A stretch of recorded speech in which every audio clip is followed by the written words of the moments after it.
Alhamdulillahirabbil alamin wa bihi nasta'inu ala umuri dunya waddin wassalatu wassalamu ala asyrafil anbiya'i wal mursalin asyhadu an la ilaha illallah wahdahu la syarikalah wa asyhadu anna muhammadan abduhu wa rasuluh amma ba'du.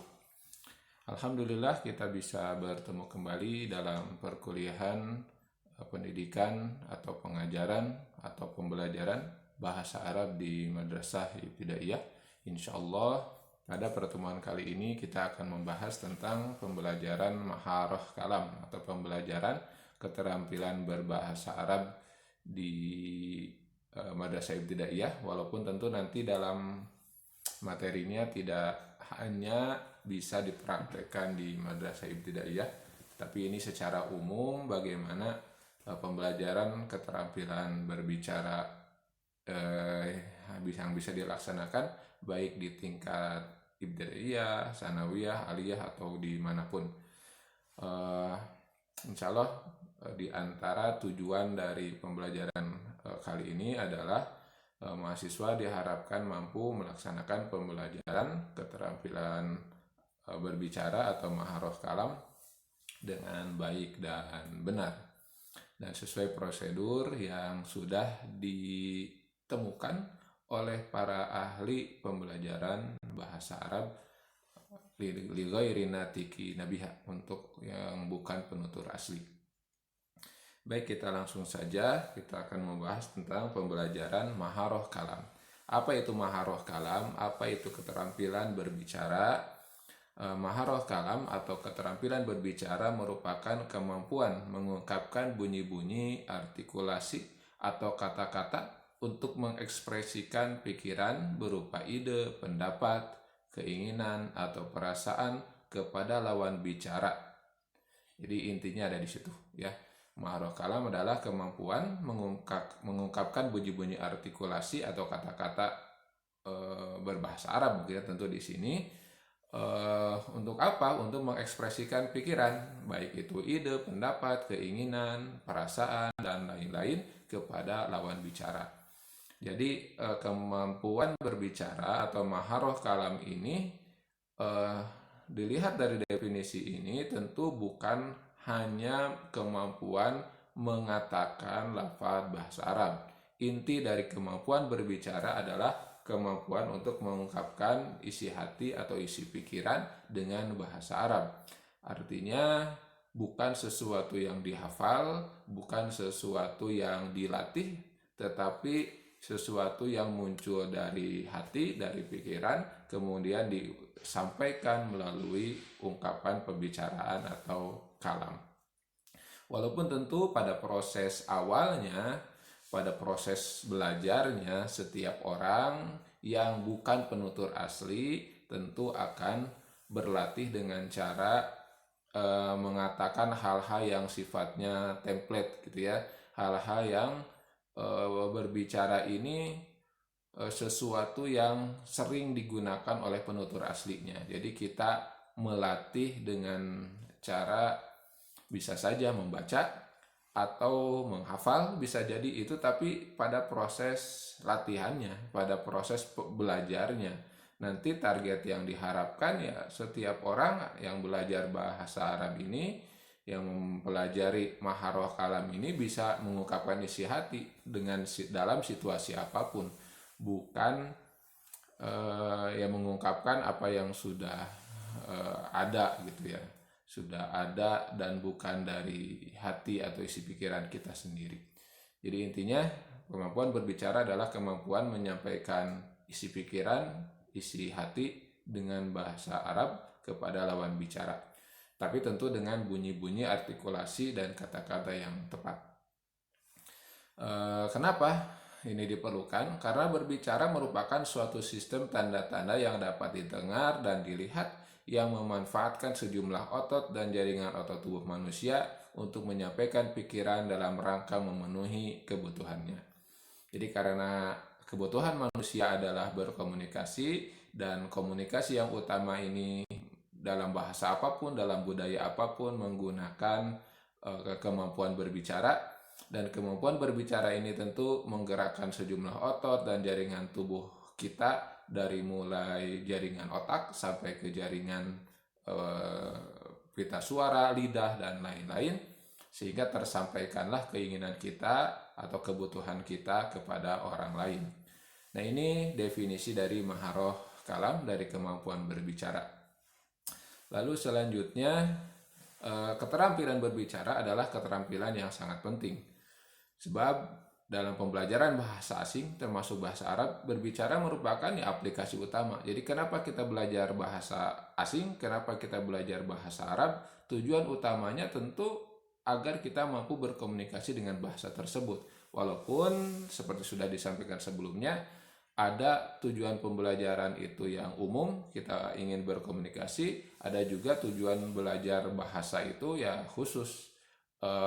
Misalnya bisa jadi ada orang yang belajar bahasa Arab tujuannya khusus spesifik untuk bisa membaca kitab misalnya. Atau ada yang mempelajari aswat suara, tapi tujuannya adalah bisa mengartikulasikan kata-kata dengan baik dan benar secara tajwid misalnya. Di targetnya hanya memperbagus. Nah, ini mungkin hanya ke tajwid atau ke tahsin. Nah, tapi dalam hal ini keterampilan berbicara adalah keterampilan yang sangat penting, karena ya ini tujuan berbicara, ini tujuan belajar bahasa, dan ini aplikasi utamanya. Di aplikasi utama adalah dengan cara berbicara, dan ini pula yang biasanya menjadi tujuan awal seseorang belajar suatu bahasa, agar bisa berkomunikasi dengan bahasa tersebut.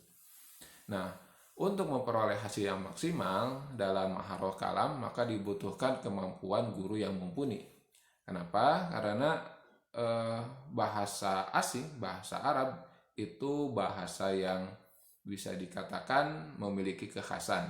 Misalnya dalam suara huruf-huruf tertentu ada huruf-huruf yang berdekatan makhrajnya, yang bunyinya hampir mirip. Maka ketika salah dalam melafazkan satu huruf, bisa jadi nanti salah dalam mengartikan gitu. Lawan bicara akan salah mengartikan omongan kita ketika kita salah dalam mengucapkan huruf, atau tertukar misalnya antara sa dengan sya dengan so, bisa jadi gitu ya.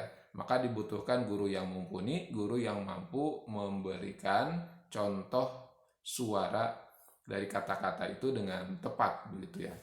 Jadi kesuksesan belajar berbicara maharoh kalam ini ya dibutuhkan kemampuan guru yang mumpuni. Jadi apalagi dalam aspek misalnya yang utama tadi, bisa menyampaikan isi hati, isi pikiran, maka guru ya tentu harus bisa gitu ya menyampaikan isi hati, isi pikiran dengan bahasa Arab. Karena dia nanti yang akan berbicara dengan murid-muridnya. Tentu nanti akan terkait dengan kehidupan sehari-hari atau hal-hal yang lainnya, bukan hanya terkait dengan tema dalam pelajaran. Selain guru yang mumpuni, juga dibutuhkan pemilihan metode yang tepat, karena targetnya spesifik, yaitu agar siswa bisa berbicara, mengungkapkan isi hati dengan bahasa Arab. Nah, itu definisi dan hakikat dari maharoh kalam, kemampuan berbicara. Selanjutnya, tujuan pembelajaran maharoh kalam secara umum adalah agar pembelajar atau siswa peserta didik mampu berkomunikasi secara lisan secara baik dan wajar dengan bahasa yang mereka pelajari. Di sini tentu maksudnya bahasa Arab, sehingga penyampaian pesan dapat diterima. Jadi ya agar siswa bisa menyampaikan isi hatinya secara lisan sehingga dapat diterima oleh lawan bicaranya. Nah, itu sederhananya seperti itu tujuan pembelajaran maharoh kalam ini.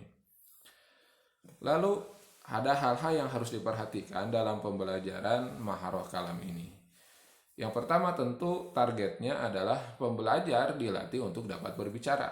Maka nanti akan berpengaruh kepada metode ya. Metodenya harus metode untuk berbicara, bukan untuk hal-hal yang lain, bukan untuk keterampilan yang lain seperti menyimak atau membaca atau menulis gitu ya. Jadi targetnya siswa agak dilatih agar dapat berbicara.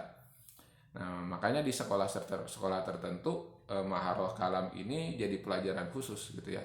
Disebutnya misalnya hiwar atau muhawaroh. Jadi siswa memang dilatih, diajar untuk bisa berbicara. Tapi tentu kalau di madrasah ibtidaiyah masih secara umum, maka nanti Anda sebagai guru memberikan penekanan bahwa dalam suatu pertemuan misalnya yang menjadi target atau tujuan pembelajaran adalah maharoh kalam misalnya. Jadi yang hal yang harus diingat tentu dalam pembelajaran maharoh kalam ya tujuannya siswa dilatih untuk dapat berbicara, bukan untuk dilatih untuk menjawab soal, bukan dilatih untuk tujuan-tujuan yang lain. Jadi mereka harus dilatih berbicara. Lalu selanjutnya yang harus diperhatikan adalah pembelajar berbicara mengenai sesuatu yang dipahaminya. Jadi karena ini belajar untuk mengungkapkan isi hati, gitu ya, belajar untuk mengungkapkan isi hati, maka objek yang dibicarakan usahakan sesuatu yang dipahami oleh murid sendiri, gitu ya. Misalnya untuk tingkat dasar belajar berbicara, misalnya targetnya mampu berkenalan misalnya, mampu berkenalan atau ta'aruf dengan bahasa Arab, maka dia harus menguasai hal-hal yang terkait dengan dirinya sendiri, kosakata tentang dirinya, misalnya nama apa, kemudian gender, laki-laki atau perempuan, kemudian alamat, kemudian hobi dan lain-lain yang terkait dengan dirinya. Jadi sesuatu yang dibicarakan adalah sesuatu yang dia pahami. Atau misalnya kalau ke aspek yang lebih di luar diri, misalnya keluarga, maka dia harus tahu, dia harus paham keluarga itu apa, ayah itu apa, bahasa Arabnya ibu apa, saudara, kakek, nenek, dan lain-lain. Maka jadi atau hal yang harus diperhatikan yang kedua adalah sesuatu yang dibicarakan adalah sesuatu yang dipahami.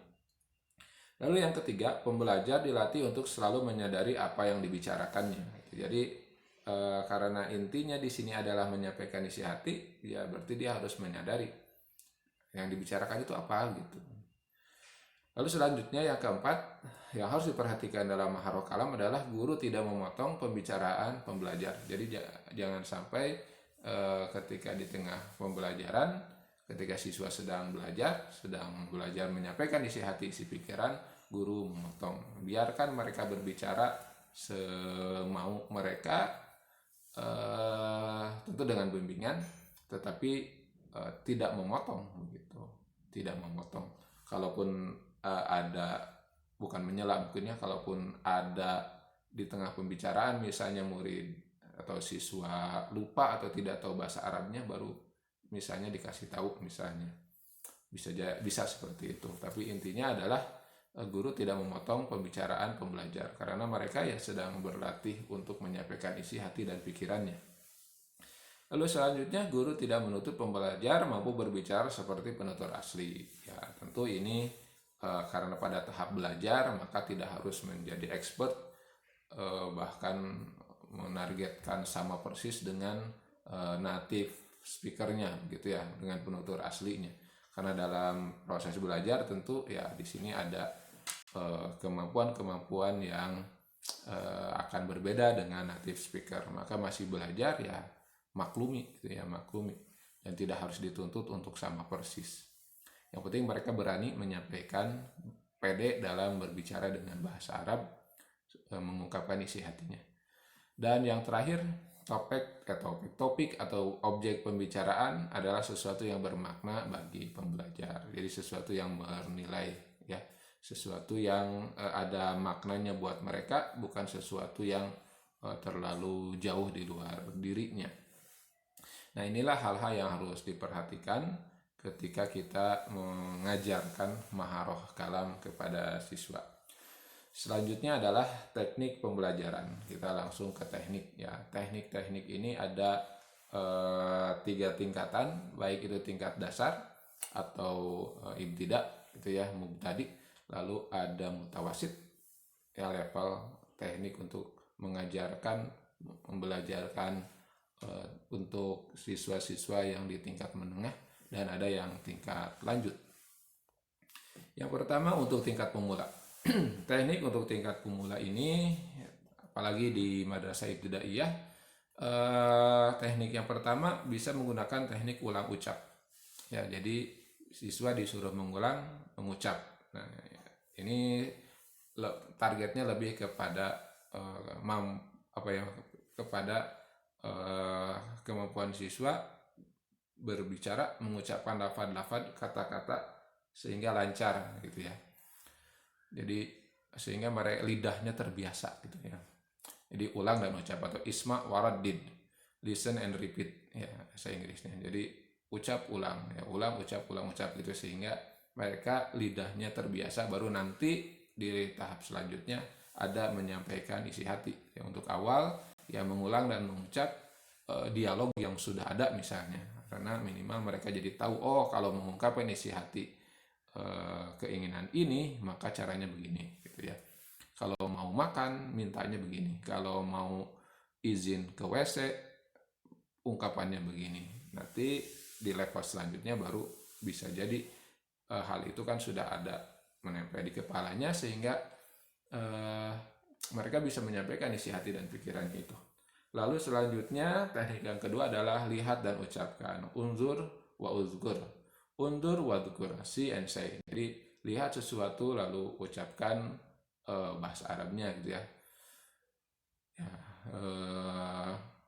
Jadi terbiasa itu melihat di lingkungannya, baik itu lingkungan kelas, lingkungan sekolah, lingkungan rumah, lalu mengucapkan dengan bahasa Arab. Lalu menggunakan mode dialog atau hiwar. Ini misalnya ada dialog yang sudah dibuatkan oleh gurunya kemudian didialogkan, atau bisa juga yang keempat tanya jawab, soal wa jawab, tanya jawab. Jadi guru bertanya, siswa menjawab, lalu sebaliknya siswa bertanya, guru menjawab, tentu dengan bahasa Arab gitu ya. Lalu yang kelima praktek pola kalimat atau tadrib an maut ya. Jadi praktek pola kalimat. Jadi mempraktekkan pola kalimat tertentu gitu ya. Kalau dalam bahasa Arab tentu misalnya jumlah ismiyah atau jumlah fi'liyah. Kalau bahasa Inggris ya nanti ada berbeda gitu ya. Pola kalimatnya misalnya subjek, verb, dan objek gitu ya. Atau dan lain-lain kan kita mengenal di bahasa Inggris juga begitu. Nah di bahasa Arab juga sama. Misalnya jumlah ismiyah berarti mubtada, khobar, kemudian keterangan gitu ya. Kalau jumlah fi'liyah berarti fi'il, fa'il, lalu maf'ul atau fi'il, fa'il, lalu dorob, keterangan dan lain-lain. Jadi seperti itu. Jadi ada pola kalimatnya lalu dilatihkan atau dipraktekkan. Lalu bisa juga untuk yang keenam berbagi informasi gitu ya. Akhbir jaraka gitu ya, share yours. Jadi bagi informasi yang kamu ketahui.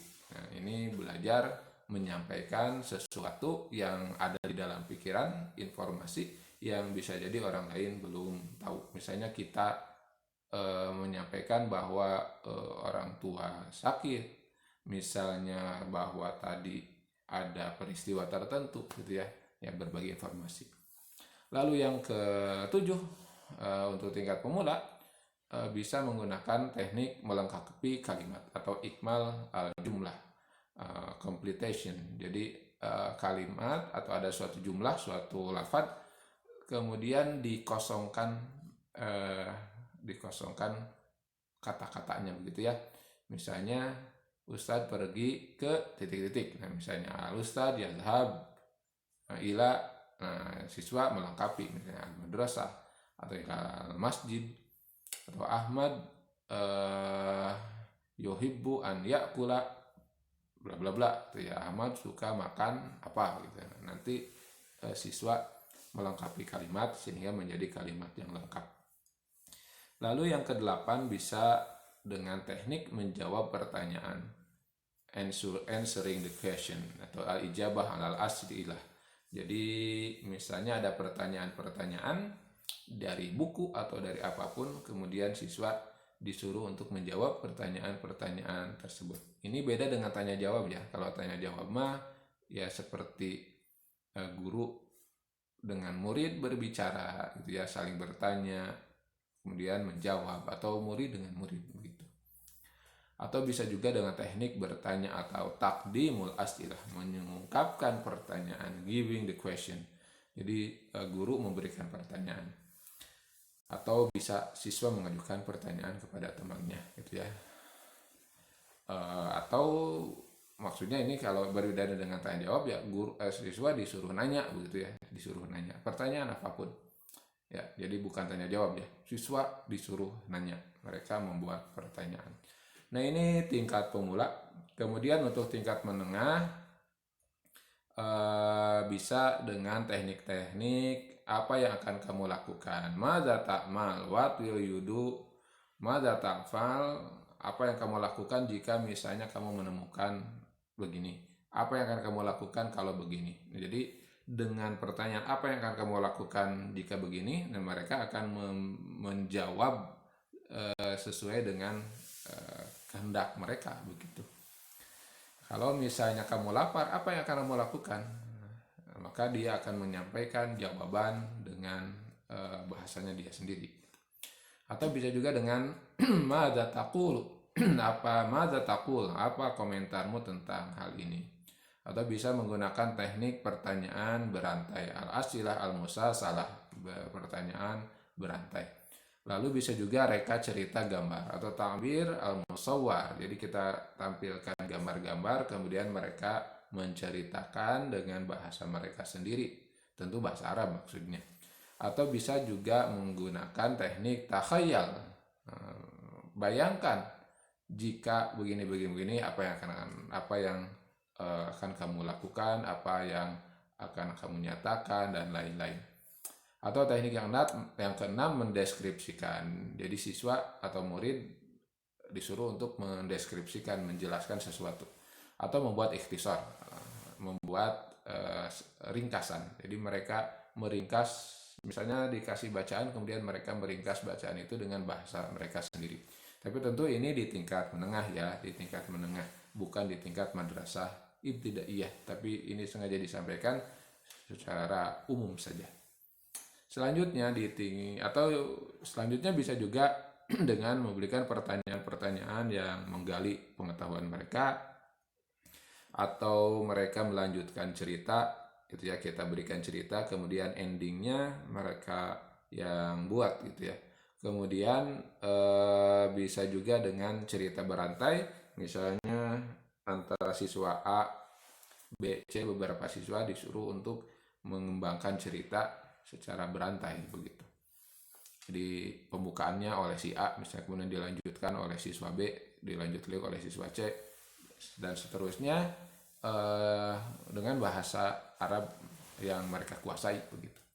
Kemudian bisa juga dengan teknik menceritakan kembali sesuatu yang sudah mereka tahu, diceritakan lagi dengan bahasa sendiri. Atau juga dengan teknik percakapan ya, lebih, kalau percakapan kan lebih dari tanya jawab ya, atau tanya jawab juga bisa sih disebut percakapan, tapi tentu ini lebih kepada akan berbeda gitu ya, topik pembicaraan yang digunakan untuk siswa MI dengan siswa menengah gitu. Atau yang ke-13, dramatisasi. Jadi didramakan suatu pembicaraan gitu ya, didramatisasi. Dan yang ke-14, bermain peran. Nah, ini untuk tingkat menengah. Sedangkan untuk tingkat lanjut bisa dengan mengarang lisan atau berpidato. Jadi tanpa memang ya sama dengan pidato di bahasa yang lainnya, bisa jadi mungkin awalnya hafalan, tapi lama-lama tentu untuk tingkat lanjut ini kan mereka akan menyampaikan isi hati. Ya jangankan yang bahasa Arab, sebetulnya kan kalau yang bahasa sendiri, bahasa Indonesia atau bahasa Sunda, untuk berpidato kan tentu ada konsepnya. Tapi konsep ini nanti kan dikembangkan oleh kita sendiri dalam pembicaraan, dalam pidato itu ya. Bisa jadi ada hal-hal yang perlu dijelaskan begitu. Jadi mengarang lisan itu atau berpidato. Lalu bisa juga bercerita, ya, telling story, sardul kisah. Jadi siswa disuruh menceritakan sesuatu gitu. Atau menceritakan peristiwa atau pengalaman berkesan. Ini hibroh, al-hibroh, bukan khibroh ya, salah nulis. Al-hibroh, interesting experience, al-hibroh. Jadi menceritakan pengalaman. Ya, ceritakan pengalaman kamu di pantai, ceritakan pengalaman kamu ketika pergi ke sekolah misalnya. Atau untuk tingkat lanjut ini bisa disuruh untuk membuat laporan pandangan mata. Nah, ini teknik-teknik yang bisa digunakan untuk pembelajaran hiwar atau maharoh kalam, baik di tingkat pemula, tingkat menengah, atau tingkat lanjut. Oh ya, masih ada ya, bisa juga dengan teknik wawancara atau muqabalah syakhsiyah, atau bisa menggunakan diskusi. Jadi tentu kalau diskusi beda dengan tanya jawab. Diskusi ada yang menyampaikan materinya dulu, kemudian baru ada tanya jawab. Lalu bisa juga memberi petunjuk, berarti siswa diajak untuk membuat petunjuk tentang prosedur gitu ya, petunjuk tentang atau prosedur tentang sesuatu. Misalnya coba ceritakan bagaimana cara membuat kue misalnya, atau cara membuat kopi, atau dan lain-lain. Jadi memberikan petunjuk.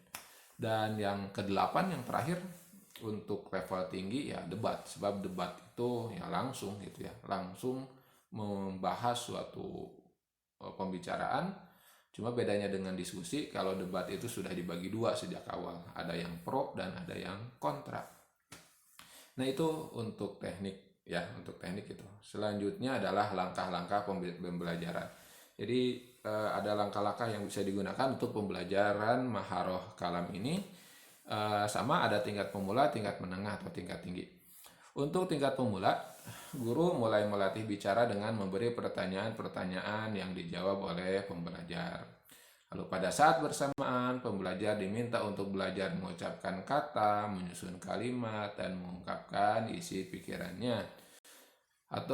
Dan selanjutnya guru mengurutkan pertanyaan-pertanyaan yang dijawab oleh pembelajar sehingga akhirnya membentuk sebuah tema yang sempurna.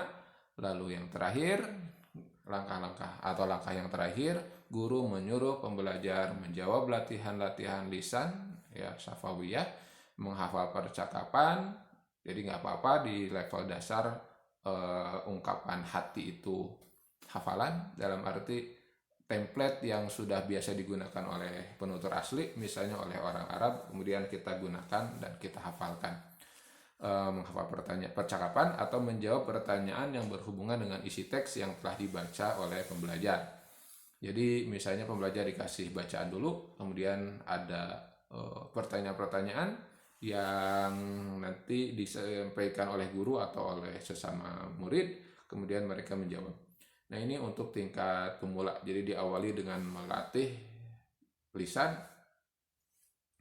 ya, melatih lisan, kemudian menyusun kalimat, mengucapkan kata, menyusun tema, dan akhirnya bisa mengungkapkan isi hati, walaupun tentu masih menggunakan template ya, menggunakan ungkapan-ungkapan yang baku yang digunakan oleh penutur asli ketika membicarakan sesuatu. Lalu untuk tingkat menengah, belajar berbicara dengan bermain peran ya, langkahnya bisa juga membicarakan tentang tema tertentu atau bercerita tentang peristiwa yang terjadi pada pembelajar, atau bercerita tentang informasi yang telah didengar dari televisi, radio, atau lain-lainnya. Jadi langkah yang pertama ya gunakanlah dengan cara bermain peran. Kemudian kalau ini sudah dianggap cukup ahli, cukup bisa, kemudian dilanjutkan dengan membicarakan tema-tema tertentu, bercerita, peristiwa, dan lain-lain. Kemudian untuk tingkat lanjut, ya, guru memilih tema untuk latihan berbicara. Nah, tema yang dipilih hendaknya menarik dan berhubungan dengan kehidupan pembelajar. Kemudian tema jelas dan fokus ya, terbatas. Lalu guru mempersilahkan pembelajar memilih 2 tema atau lebih sampai akhirnya pembelajar dapat bebas memilih tema yang akan dibicarakan dan tentang apa yang mereka telah ketahui. Jadi ini lebih advance gitu ya, membicarakan apa saja yang mereka ingin sampaikan. Untuk tekniknya bisa tadi menggunakan teknik debat, teknik diskusi, dan lain-lain. Saya kira itu saja yang bisa disampaikan. Mudah-mudahan ada manfaatnya, mudah-mudahan berguna, dan mohon maaf kalau ada kekurangan atau ketidakjelasan. Insya Allah kalau ada hal-hal yang perlu ditanyakan, silakan ditanyakan nanti dalam komentar atau dalam pertemuan kita ketika bertemu atau diskusi dan lain-lain. Itu saja. Terima kasih atas perhatiannya. Aku qouli hadza wa astagfirullah li wa lakum. Wassalamualaikum warahmatullahi wabarakatuh.